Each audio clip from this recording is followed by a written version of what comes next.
નમસ્કાર મિત્રો, શેરબજાર ગુજરાતી યુટ્યુબ ચેનલમાં તમારા બધાનું સ્વાગત છે। મિત્રો, જેમ જેમ દિવસ પસાર થઈ રહ્યા છે તેમ આપણું બજેટ નજીક આવી રહ્યું છે અને બધા જ રોકાણકારો એ મનમાં વિચાર કરી રહ્યા છે કે આ વર્ષે બજેટ કેવું રહેશે।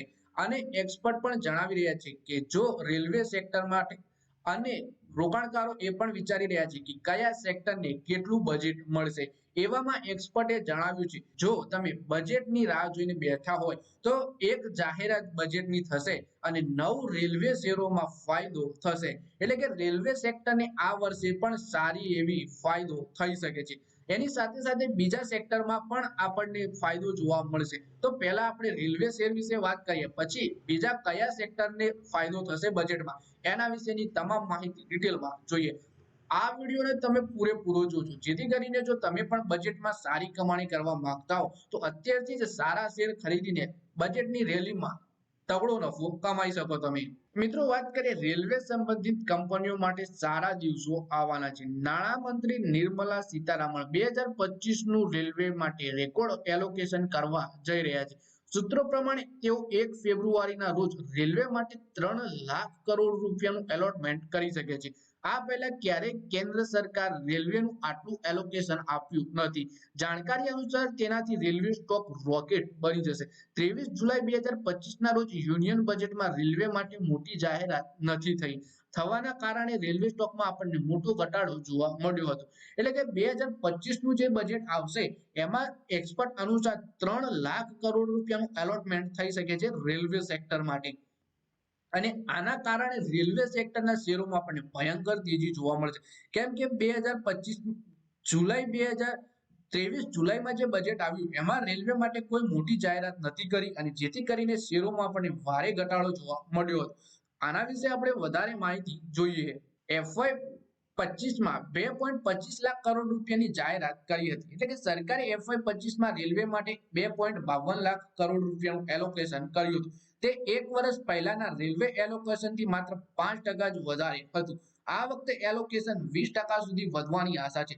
વાસ્તવમાં સરકાર પ્રીમિયમ ટ્રેનો દ્વારા રેલવેને હવાઈ યાત્રાનો વિકલ્પ બનાવવા માંગે છે। રેલવે બોર્ડના અધિકારીઓનું માનવું છે પ્રીમિયમ ટ્રેનો દ્વારા નાના અંતરના હવાઈ યાત્રિકોને આકર્ષિત કરી શકાય, જેમાં વંદે ભારત ટ્રેનો પર રેલવેનું વધતું ફોકસ આ વાતનો સંકેત છે। એટલે કે જે ટૂંકા ગાળાની યાત્રાઓ થતી હોય છે એમાં હવાઈ યાત્રાને ઓછી કરી અને યાત્રીઓ રેલવેને પ્રિફર કરે એવું રેલવેના અધિકારો કરવા માંગી રહ્યા છે, જેથી કરીને વંદે ભારતની ટ્રેનો ઉપર વધારે ફોકસ રહ્યું છે રેલવે સેક્ટરનું। પછી વાત કરીએ કે યાત્રીઓની સુવિધાઓ વધારવા ઉપર પણ ફોકસ રહેવાનું છે। સૂત્રોનું કહેવું છે કે રેલવેનું ધ્યાન ટ્રેનોની સરેરાશ ઝડપ વધારવા પર છે। આ માટે રેલવે લાઇનની ક્ષમતા વધારવામાં આવી રહી છે। રેલ અકસ્માતોને રોકવા માટે સમગ્ર રેલ નેટવર્ક પર કવચ સિસ્ટમ લાગુ કરવામાં આવી રહી છે। માત્ર LHB કોચ બનાવવામાં આવી રહ્યા છે। આ કોચ વજનમાં હળવા અને એકદમ આરામદાયક છે। તેમના ઉપયોગથી ટ્રેનોની ઝડપ વધારવામાં મદદ મળી શકે છે। લગભગ તમામ સુપરફાસ્ટ ટ્રેનોમાં LHB કોચનો ઉપયોગ કરવામાં આવશે। રેલવે મુસાફરોની સુવિધા માટે એસી થર્ડ ઇકોનોમી કોચની સંખ્યામાં પણ વધારો કરી શકે છે। એક્સપર્ટનું કહેવું છે કે એસી થર્ડ ઇકોનોમી કોચથી રેલવેને તેની આવક વધારવામાં મદદ મળશે, કારણ કે આ કોચમાં સીટોની સંખ્યા વધારે હોય છે। પછી વાત કરીએ કે એલોકેશન વધવાથી કયા કયા શેરોમાં આપણને ભયંકર તેજી જોવા મળે છે। માર્કેટ એક્સપર્ટનું કહેવું છે કે જો સરકાર યુનિયન બજેટમાં રેલવે માટે 3 લાખ કરોડ રૂપિયાનું એલોકેશન કરે છે તો તેનાથી રેલ વિકાસ નિગમ લિમિટેડ એટલે કે RVNL, Titagarh rail system, IRFC, Jupiter wagon, BEML, Texmaco rail, IRCTC, Ircon international, Concor જેવી કંપનીઓના શેરોમાં આપણને ભારે તેજી જોવા મળી શકે છે। આ સ્ટોક તેમની ઓલ ટાઈમ હાઈથી 35% સુધી તૂટી ગયા છે। તેનાથી તેમની વેલ્યુએશન એટ્રેક્ટિવ લેવલ પર લાગી રહી છે અને અત્યારે તમે ખરીદી કરીને આવનારા સમયમાં બમ્પર કમાણી કરી શકો છો।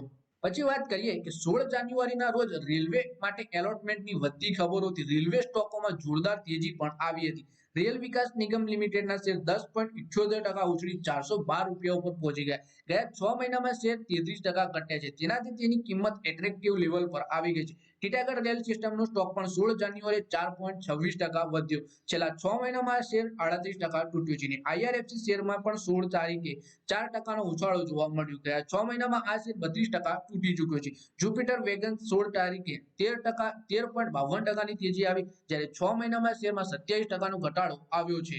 પછી મિત્રો એવું નથી કે ફક્ત રેલવે સેક્ટરને જ સારી એવી આપણને એલોટમેન્ટ થતું જોવા મળે. હેલ્થ કેર સેક્ટરને પણ બજેટમાં સારી એવી એલોટમેન્ટ જોવા મળી શકે છે. તો આપણે હેલ્થ કેર સેક્ટરના વિશે પણ વાત કરી લઈએ. બજેટમાં રેલવેની સાથે સાથે ખેડૂતોથી લઈને ઉદ્યોગપતિ સુધી દરેકના આ બજેટની ઘણી અપેક્ષાઓ છે.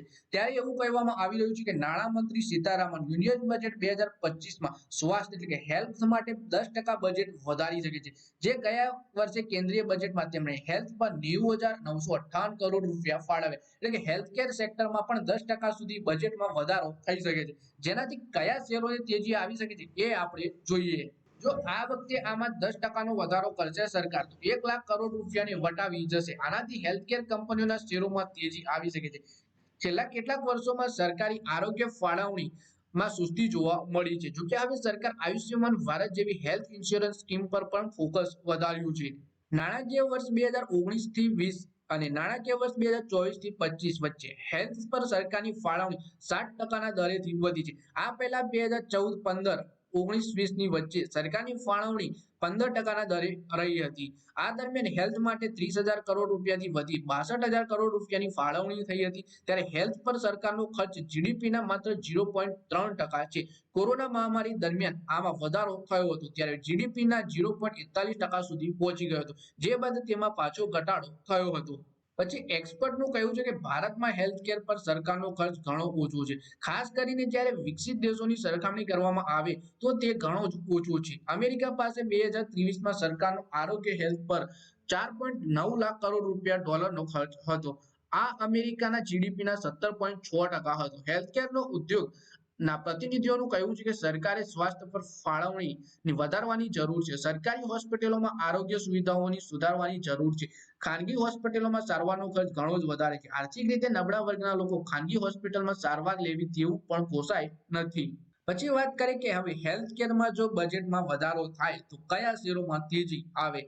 જો સરકાર સ્વાસ્થ્ય માટે ફાળવણી વધારશે તો તેનાથી હેલ્થકેર કંપનીઓના શેરોમાં તેજી જોવા મળી શકે છે. Max healthcare, Apollo hospital, doctor Lal path lab, Fortis healthcare, Abbott India, Ajanta ફાર્માના શેરો જેવા શેર બજારમાં લિસ્ટેડ છે. મેક્સ હેલ્થકેરના શેરે છેલ્લા એક વર્ષમાં 46%નું રિટર્ન આપ્યું છે. એપોલો હોસ્પિટલે છેલ્લા એક વર્ષમાં 15%નું રિટર્ન આપ્યું છે અને ફોર્ટિસ હેલ્થકેરના શેરે છેલ્લા એક વર્ષમાં રોકાણકારોએ માલામાલ બનાવી 59%નું રિટર્ન આપ્યું છે. એટલે આ બધા જ શેરોમાં આપણને હેલ્થકેર બજેટમાં વધારો થાય તો તેજી જોવા મળશે. તો મિત્રો આ વિડીયોમાં આપણે વાત કરી રેલવે સેક્ટર અને હેલ્થકેર સેક્ટરના વિશે, જેમાં બજેટમાં આપણને વધારો થતો જોવા મળી શકે છે અને જેથી કરીને આ સેક્ટરના શેરોમાં પણ બમ્પર કમાણી અને તેજી જોવા મળી શકે છે. તો મિત્રો આ વિડીયોમાં બસ આટલું જ. હવે મળી આવનારા વિડીયોમાં. ત્યાં સુધી વિડીયોમાં લાઈક કરો, કોમેન્ટ કરો અને વિડીયો પોતાના મિત્રો સાથે ફેસબુક, ઇન્સ્ટાગ્રામ, વોટ્સએપ બધી જગ્યાએ શેર કરો. શેર બજારની આવી જ માહિતી ગુજરાતીમાં જોવા માટે તમે ચેનલને સબસ્ક્રાઇબ કરી ઘંટડી પર દબાવી દેજો.